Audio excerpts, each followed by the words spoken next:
रमता राम जपो रे प्राणी, अब तो सुन ले राम कहानी।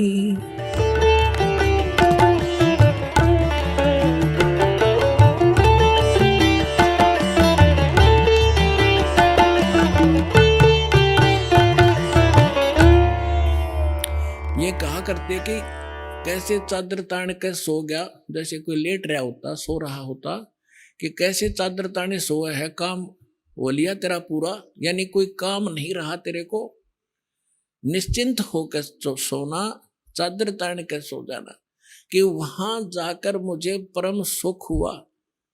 अजब नगर में ले गए हमको परमेश्वर आने, आकर झिलके बिंब अगाध गति वहां सूते चादर ताने, यानी कहते निश्चिंत होकर वहां ठाठ से सोए, वहां कोई दुख नहीं, कोई चिंता नहीं, कोई जन्म मरण नहीं, कोई रोग नहीं, किसी प्रकार का अभाव नहीं, भगवान की झलक हमेशा हमारी आंखों के सामने रहती है। अनंत कोट ब्रह्मांड का एक रति नहीं भारे, सतगुरु पुरुष कबीर हैं वो कुल के सिरजनहारे। अब क्या बताते हैं, गैबी ख्याल विशाल सतगुरु अचल दिगंबर थीर हैं, भक्ति हेत काया धर आए अवगत सत कबीर हैं। हरदम खोज हनोज हाजिर त्रिवेणी के तीर हैं, दास गरीब तबीब सतगुरु बंदी छोड़ कबीर हैं। हम सुल्तानी नानक तारे दादू को उपदेश दिया, जात जुलाहा भेद न पाया वो काशी माहे कबीर हुआ। सब पदवी के मूल हैं ये सकल सिद्धि हैं तीरे, दास गरीब सतपुरुष बजो वो अवगत कला कबीर। जिंदा जोगी जगत गुरु ये मालिक मुर्शिद पीर, दहु दीन झगड़ा मंड्या पाया नहीं शरीर। एक मलुकदास नाम के महापुरुष हुए हैं, बहुत बड़े किसान थे, अरोड़ा जाति से थे, परमात्मा उनको मिले। थोड़ी सी झलक सुनाते हैं, क्योंकि वेदों ने बताया कि वो परमात्मा अच्छी आत्माओं को मिलते हैं जो दृढ़ भक्त होते हैं। मलुकदास नाम के अच्छी आत्मा थे, किसान थे, खत्री अरोड़ा जाति से थे, लेकिन पुण्यात्मा तो पुण्यात्मा ही रहती है। तो परमात्मा क्या लीला किया करते हैं, पहले कहीं भी किसी क्षेत्र में आ जाते थे। जैसे दास बता रहा था, भगवान 3 प्रकार से हमारा धारण पोषण करता है। एक तो स्थिर वहां शरीर में रहते हैं, तेजो में शरीर में, सतलोक में। दूसरा वो शिशु रूप धारण करके प्रत्येक युग में एक ही लीला करते हैं ऐसी। और फिर अन्य जो शरीर धारण करके किसी साधु संत के रूप में कहीं पर भी किसी के वहां प्रकट हो जाते हैं। और पहले तो ऐसा कम्युनिकेशन था नहीं आपस में, 150 किलोमीटर दूर कोई बैठा रहे, 10 दिन 1 महीने में पता ना लगा उसका वहां कौन रहा करता। ऐसे उस समय परमात्मा कहीं भी प्रकट हो जाते थे और वहां रहते थे 1-2 वर्ष, 4 वर्ष, 10 वर्ष, और अपना नाम गाम बताते नहीं थे। हम भी सुना करते थे कि एक साधु आया था, उसने नाम गाम नहीं बताया, पड़ा पहुंचा हुआ था और उसकी महिमा गाई जाती थी, परंतु ये नहीं पता होता था वो कौन थे, कहां से आए थे, कि वो बताया नहीं करते थे। तो ऐसे परमात्मा एक स्थान पर रह रहे थे, आश्रम बनाकर छोटा सा, और वहां से फिर उनके भक्त गांव नगर में हो जाते थे। एक गांव में 4-5 घर थे, 5-6। तो भगवान वहां जाते थे, गांव गांव में, नगर नगर में अपना अमृतवाणी सुनाया करते थे, बोल बोल के उधर जैसी लीला भगवान किया करते।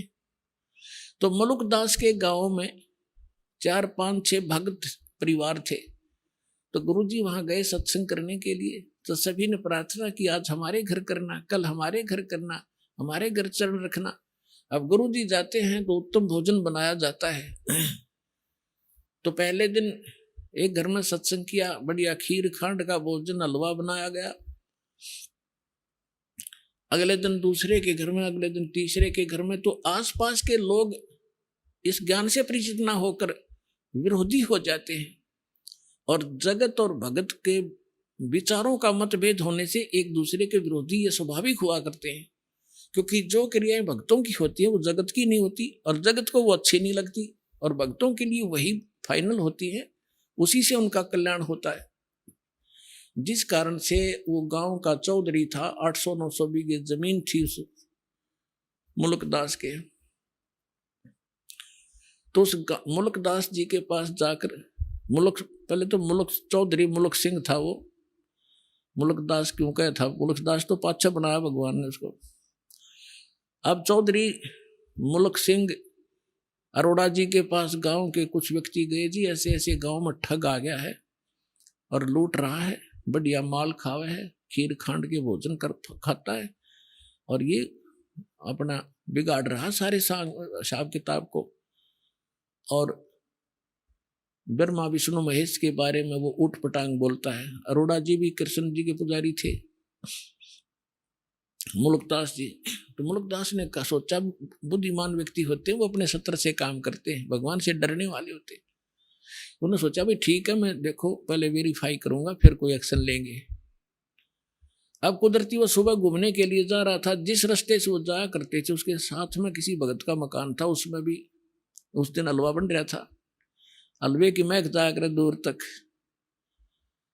तो उसने देखा रहा क्या हो रहा भाई, मुल्कदास जी ने, मुल्क सिंह ने देखा, वो झांक कर क्या कर रहे हो तुम, आज किस खुशी में हलवा बना रहे हो। उन्होंने बताया चौधरी साहब हलवा तो कद्दे बना ले, हमारे गुरु जी आए हैं, राजो आप भी खा लो, और सत्संग हुआ है, हमारे गुरु जी आए इसलिए बना रखे।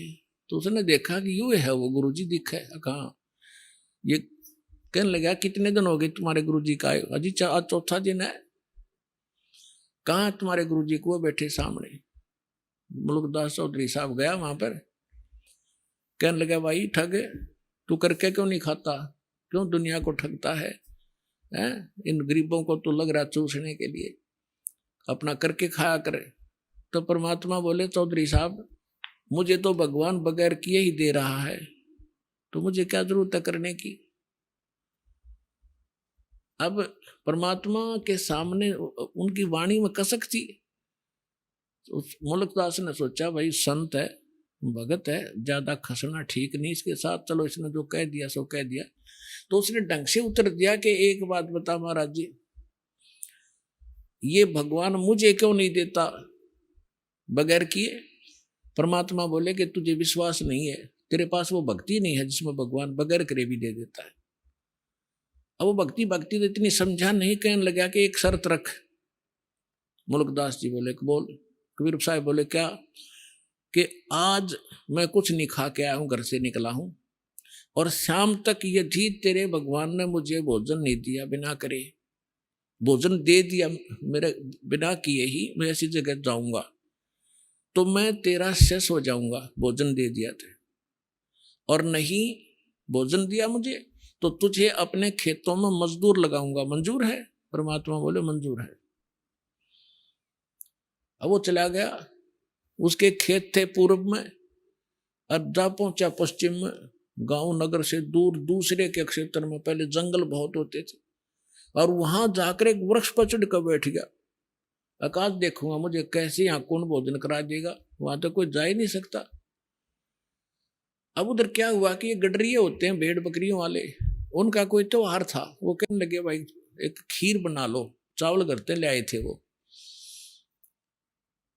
तो उन्होंने उसी वृक्ष के नीचे डेगचा बना के चूल्हा मिट्टी खोद के और वहां बना लिया, लकड़ बाल के खीर बनाने लग गए। एक दो गायें थी उनसे दूध निकाल लिया, और वो बकरी चराने वाले दूर चले गए कि हम आ जाएंगे, अपने आप तुम तैयार करो तब तक।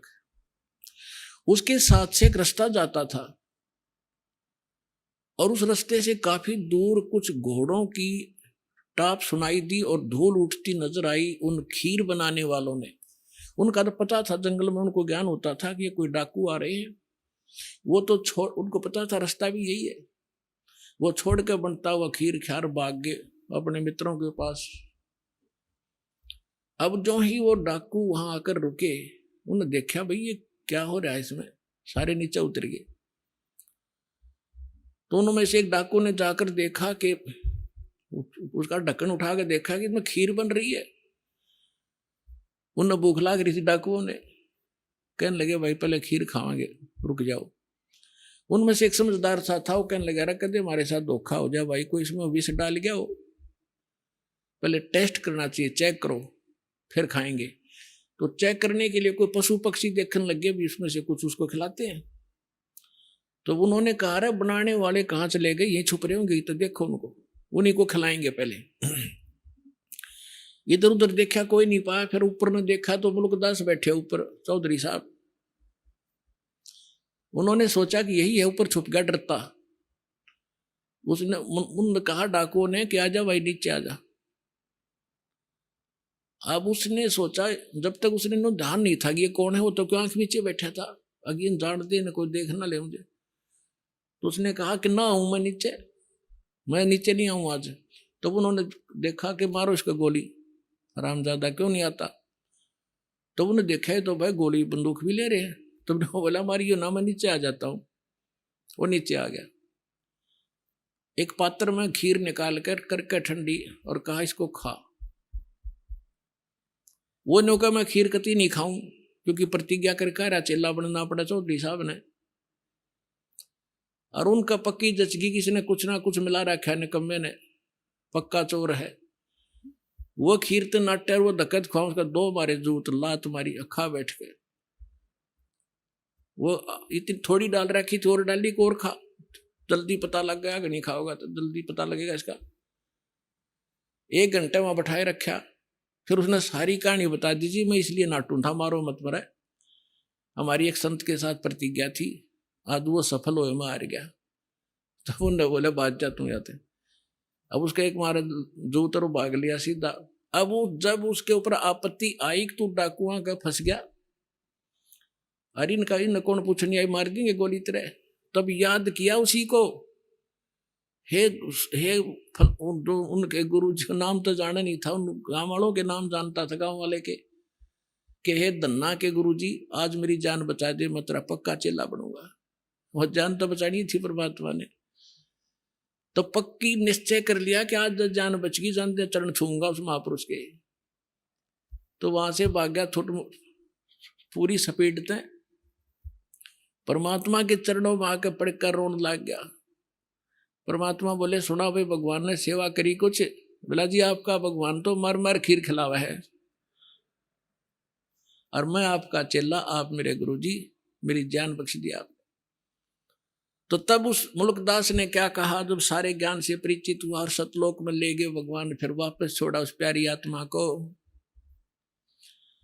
जपोरे मन साहेब नाम कबीर, जपोरे मन परमेश्वर नाम कबीर। एक समय गुरु बंसी बजाई कालंदरी के तीर, एक समय गुरु बंसी बजाई कालंदरी के तीर। सुर नर मुनि जन थक गए थे, वो रुक गया दरिया नीर। जपोरे मन साहेब नाम कबीर, जपोरे मन परमेश्वर नाम कबीर। काशी तज गुरु मगहर पहुंचे, दोनों दीन के पीर। काशी तज गुरु मगहर आए, दोनों दीन के पीर। कोई गड्ढे कोई अग्न जरावे, ढूंढा ना पाया शरीर। जपोरे मन साहेब नाम कबीर, जपोरे मन। कोई गड्ढे कोई अग्न जरावे, नेक न धरते धीर। कोई गड्ढे कोई अग्न जरावे, नेक न धरते धीर। 4 दाग से सतगुरु न्यारे, अजर अमर शरीर। जपोरे मन साहेब नाम कबीर। 4 दाग से सतगुरु न्यारे, अजरो अमर शरीर। दास मलूक सलूक कहते हैं, खोजो खसम कबीर। जपोरे मन साहेब नाम कबीर। आप सुन रहे थे जगत गुरु तत्वदर्शी संत रामपाल जी महाराज जी के मंगल प्रवचन। अधिक जानकारी के लिए विजिट कीजिए हमारी वेबसाइट www.jagatgururampalji.org।